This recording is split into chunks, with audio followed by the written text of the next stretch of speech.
Hi friends, I am Chandan Raj.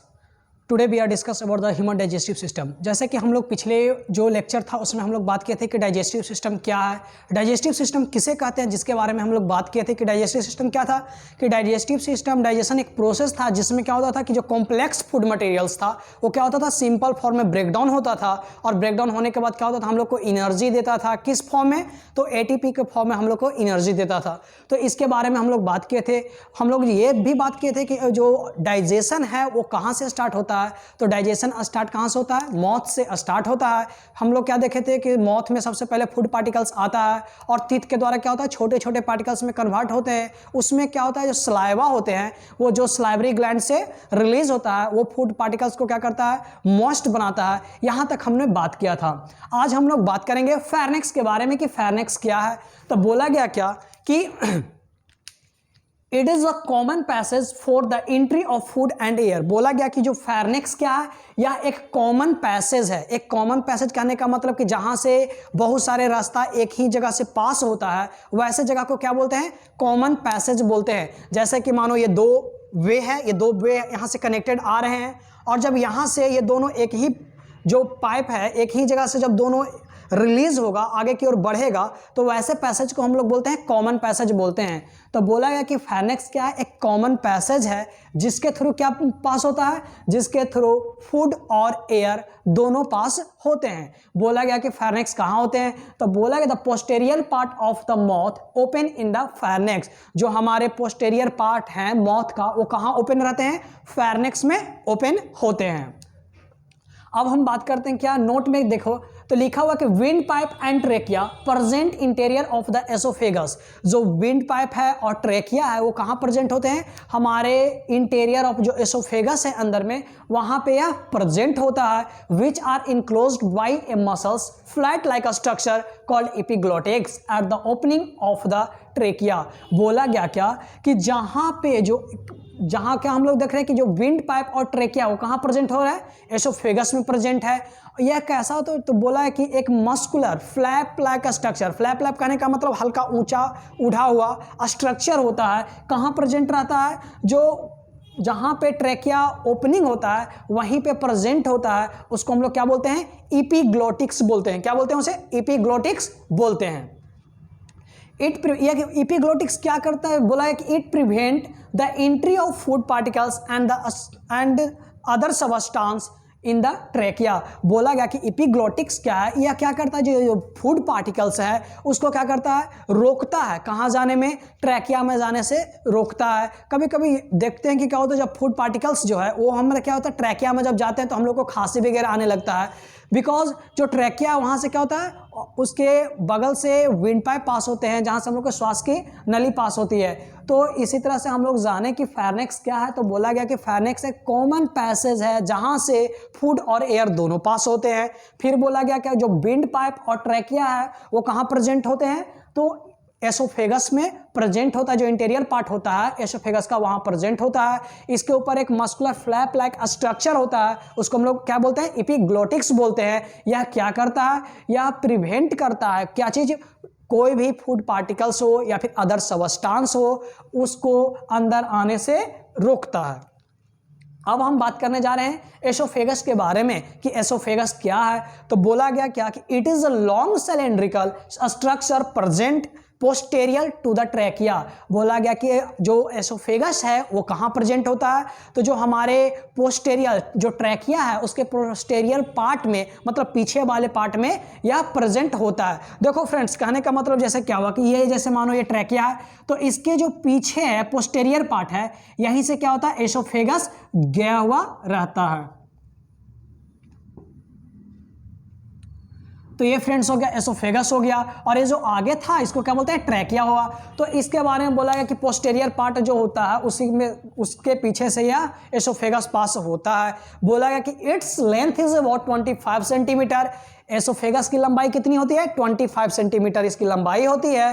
It is the connective link between और ओरोफेरनेक्स and stomach. यह कहां से कहां तक कनेक्टेड रहती है? तो हमारे ओरोफेरनेक्स से लेकर स्टमक तक यह कनेक्टेड होते हैं। बेसिकली फ्रेंड्स, हम लोग एसोफेगस को हम लोग फूड पाइप इसलिए बोलते हैं, इसमें कोई भी डाइजेशन का प्रोसेस है वो नहीं होता। सिर्फ ये क्या करता है, एक पाइप, एक वे है, रास्ता है जो फूड पार्टिकल्स को हमारे स्टमक तक पहुंचाते हैं। तो सबसे पहली बात कि जो डाइजेशन, अगर कोई पूछेगा कि क्या एसोफेगस में कोई डाइजेशन होते हैं, तो नहीं, एसोफेगस में कोई भी डाइजेशन फूड पार्टिकल्स का नहीं होता है। यह सिर्फ पैसेज की तरह काम करता है, रास्ता की तरह काम करता है, बस फूड पार्टिकल्स को स्टोमक तक पहुंचाते हैं। ठीक, इसके बाद हम बात करें क्या चीज कि एसोफेगस में जब भी फूड पार्टिकल्स जब आती है तो कौन सा मूवमेंट होता है? पेरिस्टाल्सिस मूवमेंट होती है। कौन सी मूवमेंट होती है? पेरिस्टाल्सिस मूवमेंट होती है। जस्ट लाइक देखो फ्रेंड्स, ये मानो मेरा एसोफेगस है, ठीक। अब यहां क्या है ना, जब जैसे कि ये फूड पार्टिकल्स आ रहा है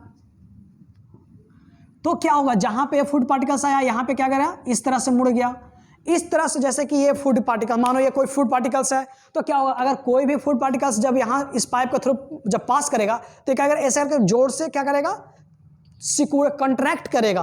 फिर जब यहां से फूड पार्टिकल्स आगे की ओर बढ़ जाएगा तो फिर से ये रिलैक्स हो जाएगा।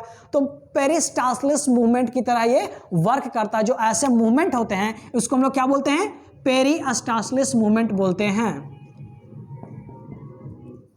इसको पेरिस्टाल्सिस मूवमेंट बोलते हैं। तो फ्रेंड्स, हम लोग अभी बात किए कि फेरनेक्स क्या है।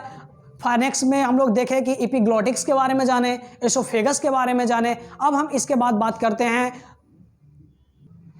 तो फ्रेंड्स, हम जैसे कि बात की कि एसोफेगस के बारे में, कि एसोफेगस का जो लंबाई है 25 सेंटीमीटर है, उसके वर्क के बारे में हम बात किए।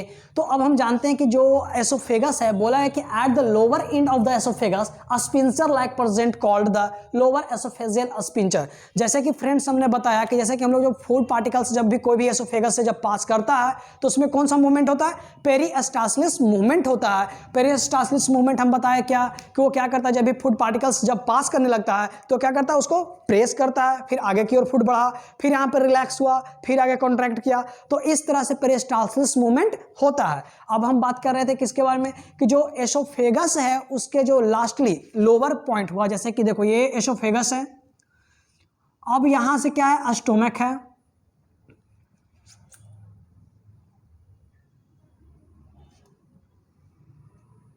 ठीक फ्रेंड्स, ये रफली डायग्राम है, मानो ये क्या है, स्टोमक है। तो यहाँ पे क्या होता है, एक स्पिंचर पाया जाता है जो क्या करता है, कोई भी जैसे कि अब इसमें जो भी फूड पार्टिकल्स आ गया तो इससे बैक फ्लो ना हो, फिर से मुंह में नहीं आ जाए ओवर ईटिंग के कारण।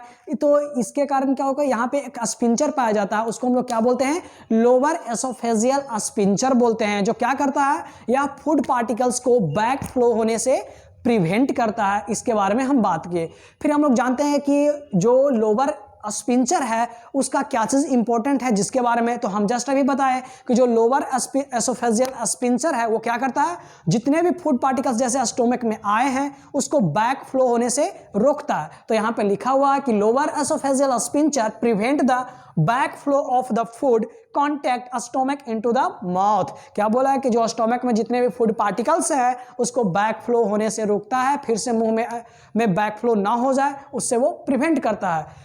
In the case, but in the case of vomiting, क्या बोला कि जब केस होता है किसका, जब वोमिटिंग करने का, जब किसी को वोमिटिंग होता है तो कैसे फूड पार्टिकल्स माउथ में आ जाता है, जिसके बारे में हम बात कर रहे हैं कि जब वोमिटिंग होता है तो इन्फेक्शन और over eating the lower oesophageal sphincter get relaxed and stomach food comes into the mouth. बोला गया क्या कि कोई इन्फेक्शन के वजह से लोअर एसोफेजियल जो स्पिंचर है इसमें इन्फेक्शन के कारण से या फिर ओवर ईटिंग के कारण से क्या होता है, यह रिलैक्स्ड हो जाता है,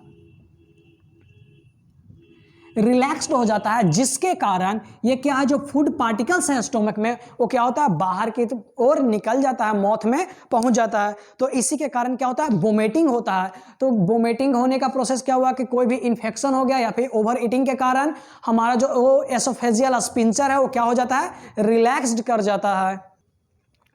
अब हम लोग फ्रेंड्स बात करेंगे किसके बारे में, स्टोमक के बारे में हम लोग बात करेंगे कि स्टोमक क्या है। तो जिसके बारे में तो बोला गया क्या हुआ कि it is a complete muscular bag like organ which is located in the left hypochondriac region of the abdomen and some part of the epigastric region are occupied. बोला गया फ्रेंड्स कि जो स्टोमक कैसा है, बैग लाइक ऑर्गन है, एक bag थैली की तरह है। तो और क्या बोला गया कि यह कहाँ लोकेटेड होता है। तो सबसे मोस्ट जो इंपॉर्टेंट क्वेश्चन होता है जो पूछता है कि वेयर स्टोमक इज लोकेटेड, तो उसमें हम लोग को क्या लिखना पड़ता है, hypochondriac region and of abdomen. किसके, तो हाइपोकॉन्ड्रिक रीजन किसका, एब्डोमेन का। और कहाँ सम पार्ट कहाँ रहता है, एपिगैस्ट्रिक रीजन में ऑक्युपाइड होता है। तो इसके बारे में फिर बोला गया क्या कि जो स्टोमक है ना वो हमारा किस शेप में रहता है, जे शेप में लोकेटेड रहता है। जब हम लोग कुछ जब नहीं खाते हैं तो उस टाइम में हंगरी के टाइम में कैसा रहता है, जे शेप टाइप का ये रहता है। Abdomen is divided into 9 region. Abdomen को कितने रीजन में बांटा गया है, 9 रीजन में बांटा गया है। आइए हम तो सबसे पहला देख रहे हो, सबसे लेफ्ट साइड के बारे में बात कर रहे हैं। तो क्या है, लेफ्ट हाइपोकॉन्ड्रिक रीजन, उसके बाद right lumbar region, right iliac fossa. फिर बीच का जो रीजन है उसको क्या बोलते हैं, एपिगैस्ट्रिक रीजन, अम्बिकल रीजन और हाइपोगैस्ट्रिक रीजन। उसी तरह से सबसे साइड में है, इसके बात करते हैं तो left hypochondriac region, left lumbar region और लेफ्ट इलिक फोसा। तो फ्रेंड्स देखो सबसे पहले इसको याद करने का ट्रिक क्या है, राइट साइड को राइट में कर दो, लेफ्ट साइड को लेफ्ट में। अब इसमें देखो सबसे राइट साइड में चल रहे हैं तो इसमें क्या है, हाइपोकॉन्ड्रिक रीजन, लंबर रीजन और इलिक फोसा। इस साइड में देखो, लेफ्ट साइड में भी देखो तो क्या है, हाइपोकॉन्ड्रिक रीजन, लंबर रीजन और इलिक फोसा। तो ये दोनों फ्रेंड्स अगर हम एक साइड का याद करते हैं तो अपोजिट साइड का ऑटोमेटिक हो जाएगा। Right hypochondriac region, right lumbar region, right iliac fossa. सबसे जो लेफ्ट साइड में लिखेंगे तो इसमें लिख देंगे क्या, left hypochondriac region, left lumbar region और लेफ्ट इलिक फोसा। बीच वाले पार्ट की बात करते हैं तो बीच वाले को हम लोग क्या बोलते हैं, एपिगैस्ट्रिक रीजन सबसे ऊपर पार्ट में हो गया, अम्बिकल रीजन जो बीच वाले पार्ट में हो गया, और हाइपोगैस्ट्रिक जो बीच के सबसे नीचे जो ब्लो पार्ट है उसको हम लोग बोलते हैं हाइपोगैस्ट्रिक रीजन बोलते हैं। तो इस तरह से हम लोग स्टोमक के 9 पार्ट्स के बारे में हम लोग बात किए हैं। अब हम बात करते हैं फ्रेंड्स इसके स्ट्रक्चर के बारे में कि जो स्टोमक का स्ट्रक्चर है। तो सबसे पहले आइए हम इसको देखते हैं। जो सबसे ऊपर वाला पार्ट है फ्रेंड्स ये क्या है, एसोफेगस हो गया। ठीक, हम लोग बात किए थे स्पिंचर के बारे में बात किए थे, तो ये जो क्या है, कार्डिक स्पिंचर हो गया। और स्पिंचर, इसके बाद देखो जो सबसे ऊपर में जो फूला हुआ स्ट्रक्चर है ये बैलून लाइक स्ट्रक्चर है, इसको हम लोग क्या बोलते हैं, फंडस बोलते हैं। इसको क्या बोलते हैं, फंडस बोलते हैं। जो स्टोमक का जो बीच वाला बिटवीन वाला जो रीजन है उसको हम लोग क्या बोलते हैं, कार्डिक रीजन बोलते हैं। और जो सबसे लास्ट वाला जो ये पोर्शन देख रहे हैं छोटा वाला, इसको हम लोग क्या बोलते हैं, पाइलोरिक एट्रियम बोलते हैं। तो इसको मेनली 3 पार्ट में डिवाइड है, फंडस, कार्डिक और पॉलरिक रीजन में डिवाइडेड है। इसमें 2 स्पिंचर पाया जाता है, एक को बोलते हैं कार्डिक स्पिंचर और सेकंड वाले को क्या बोलते हैं, पाइलोरिक स्पिंचर बोलते हैं। तो इसमें कोई दिक्कत नहीं होना चाहिए। पाइलोरिक स्पिंचर है जो हमारे ड्यूडेनम वगैरह इंटेस्टाइन में जो फूड है वहां जाता है, तो उसके बैक फ्लो वहां से रोकने के लिए ये पाइलोरिक स्पिंचर वर्क करता है। और जो बात किए थे एसोफेगस के बारे में कि एसोफेजियल स्पिंचर के बारे में हम बात किए थे, जो क्या होता है, स्टोमक से कोई भी फूड पार्टिकल्स है उसको माउथ तक बैक फ्लो होने से क्या करता है, बचाता है। तो इस तरह से हम लोग स्टोमक के बारे में बात किए। देखो ये जो सर्कुलर देख रहे हो हाफ मून की तरह, इसको हम लोग बोलते हैं ग्रेट कार्वेचर बोलते हैं। ज्यादा है इसलिए ग्रेट कार्वेचर, यहाँ पे देखो ये कम है तो इसको क्या बोलते हैं, लेस कार्वेचर बोलते हैं। तो इस तरह से फ्रेंड्स मैंने बताया आज स्टोमक के बारे में कि स्टोमक क्या है। तो यह बैग लाइक स्ट्रक्चर है। स्टोमक के 9 रीजन थे जिसके बारे में बात किए हैं। तो friends please like and subscribe my channel. और फ्रेंड्स अगर इसको आप अच्छे से डाइजेस्टिव सिस्टम को अगर आप नहीं देखें तो मेरे पिछले जो बैक लेक्चर था उसके में आप देखें और ज़्यादा से ज़्यादा नॉलेज पाएँ। धन्यवाद फ्रेंड्स।